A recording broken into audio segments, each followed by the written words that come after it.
नमस्कार मित्रांनो. आज आपण 7वा पाठ बघू. खडक व खडकांचे प्रकार. यावर आपल्याला प्रश्न विचारले आहे, म्हणून हा पाठ आपल्याला महत्त्वाचा बनतो. चला तर मग सुरुवात करूया. मागील इयत्तांमध्ये आपण पृथ्वीच्या विविध आवरणाचा अभ्यास केला आहे. या पाठात आपण शिलावरणाची अधिक माहिती घेऊया. खडक बघूया. भूपृष्ठावर व त्याखाली काही किलोमीटर खोलीपर्यंत आढळणाऱ्या व नैसर्गिकरित्या तयार झालेल्या खनिजाच्या मिश्रणाला खडक असे म्हणतात. हे लक्षात राहू द्या. खडक म्हणजे काय, आपल्याला अगदीच प्रश्न तसा येणार नाही, पण खडकांवर प्रश्न येतात, म्हणून तुम्हाला माहिती हवं की खडक म्हणजे काय. तर खनिजाच्या मिश्रणाला खडक असे म्हणतात.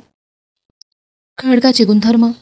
हे त्यातील खनिजे व ही खनिजे एकत्र येण्याच्या प्रक्रियेवर अवलंबून असतात. बहुतांश खडकात सिलिका, ॲल्युमिनियम, मॅग्नेशियम व लोह यांचे प्रमाण जास्त असते. आपण खडकाचे प्रकार बघूया. खडकाचे प्रकार बघूया. निर्मितीनुसार खडकाचे 3 प्रमुख प्रकार पडतात. पहिला प्रकार बघूया, अग्नीज खडक. ज्वालामुखीय प्रक्रियेतून बाहेर पडणाऱ्या लावा रसाचे भूपृष्ठावर व शिलारसाचे भूपृष्ठाखाली घनीभवन होते. त्यापासून निर्माण होणाऱ्या खडकांना अग्नीज खडक असे म्हणतात. हे खडक पृथ्वीच्या अंतर्गत भागातील पदार्थापासून तयार होत असल्यामुळे त्यांना प्राथमिक खडक असेही म्हणतात. हे लक्षात राहू द्या. प्राथमिक खडक कोणत्या खडकाला म्हणतात, तर अग्नीज खडकाला म्हणतात. आणि का म्हणतात, कारण हे खडक पृथ्वीच्या अंतर्गत भागातील पदार्थापासून तयार होत असल्यामुळे त्यांना प्राथमिक खडक म्हणतात. या खडकात जीवाश्म आढळत नाही, हे सुद्धा लक्षात राहू द्या. आपल्याला यावर प्रश्न विचारला आहे, म्हणून हे महत्त्वाचं आहे. अग्नीज खडकाचे 2 प्रकार केले जातात. अंतर्निर्मित अग्नीज खडक व बहिर्निर्मित अग्नीज खडक. आपण अंतर्निर्मित अग्नीज खडक बघूया. ज्वालामुखी प्रक्रियेदरम्यान ज्या वेळेला शिलारसाचे पृथ्वीच्या पृष्ठभागाखाली घनीभवन होते, त्यावेळेस तेथे निर्माण होणाऱ्या खडकांना अंतर्निर्मित अग्नीज खडक असे म्हणतात. उदाहरणार्थ गॅब्रो, ग्रेनाइट. या प्रक्रियेत शिलारस सावकाश थंड होत असल्याने त्यातील स्फटिकीकरणाची क्रिया ही सावकाश होते, त्यामुळे स्फटिक सुस्पष्ट व मोठे असतात. बहिर्निर्मित अग्नीज खडक बघूया.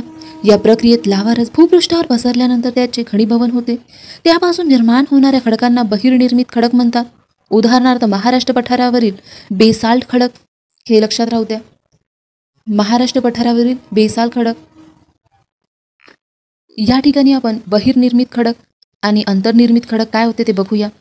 या ठिकाणी बघा, हा ज्वालामुखी आहे. ज्वालामुखीच्या आतमध्ये काही तप्त पदार्थ आहे. ह्या पदार्थांना काय म्हणतात, शिलारस म्हणतात.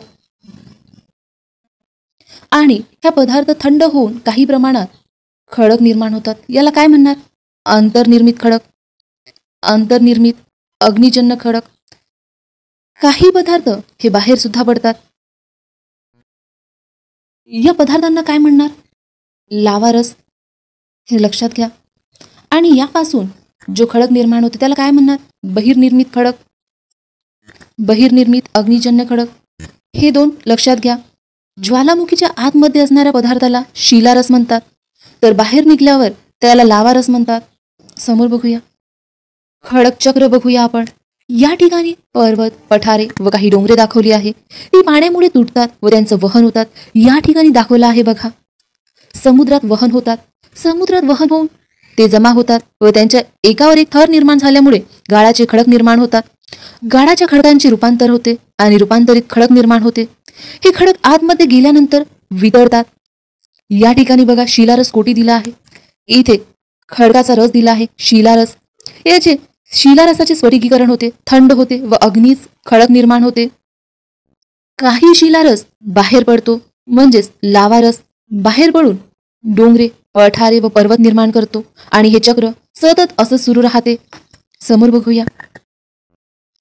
पृष्ठभागावर आल्यावर लावारस लवकर थंड होतो, त्यामुळे त्यातील स्फटिकीकरणाची क्रिया जलद होते. परिणामी यातील स्फटिक सुस्पष्ट नसतात.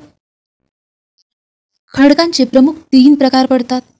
पहिला अग्नीज खडक, दुसरा गाळाचे खडक आणि तिसरा रूपांतरित खडक.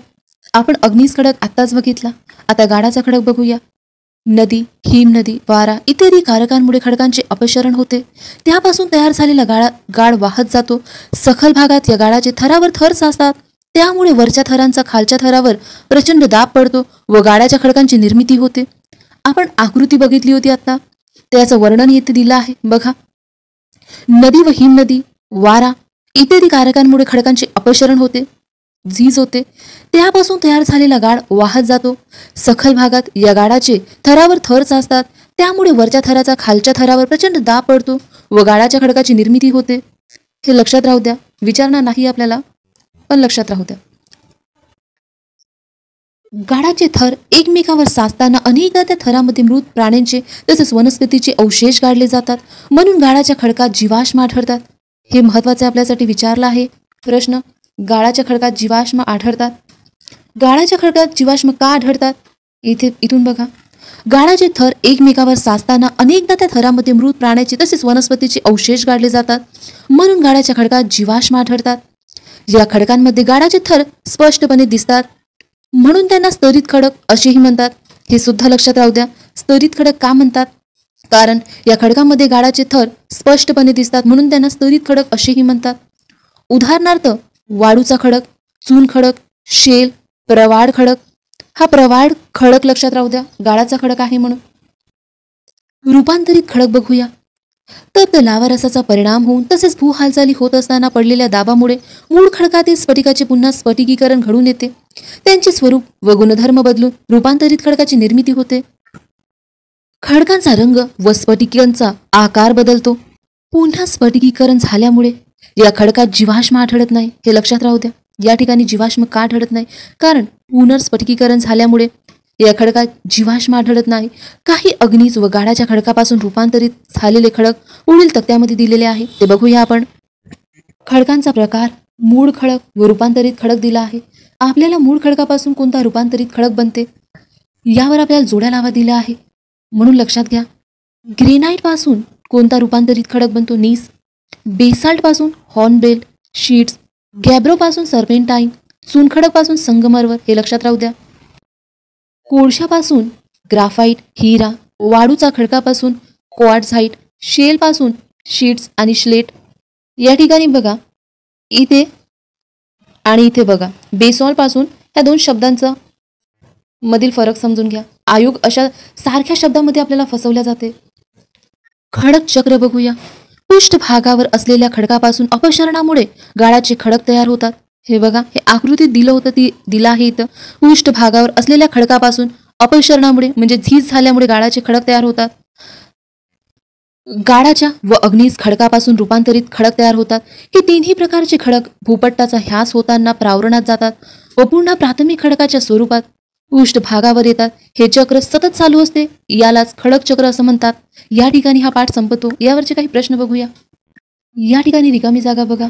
सखल भागात गाळाचे थरावर थर साचून रिकामी जागा खडक निर्माण होतो. कोणता खडक निर्माण होतो? स्तरित.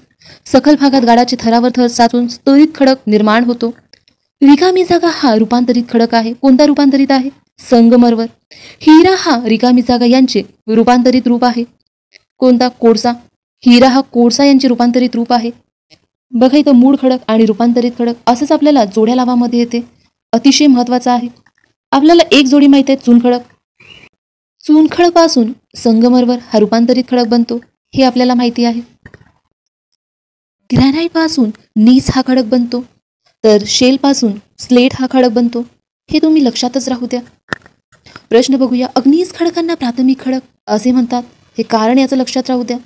गाळाच्या खडकात काही प्रमाणात जीवाश्म आढळतात. रूपांतरित खडकाचा रंग व स्फटिकाचा आकार बदलतो. फरक स्पष्ट करा. गाळाचे खडक व रूपांतरित खडक हे लक्षात राहू द्या. याचा फरक लक्षात राहू द्या.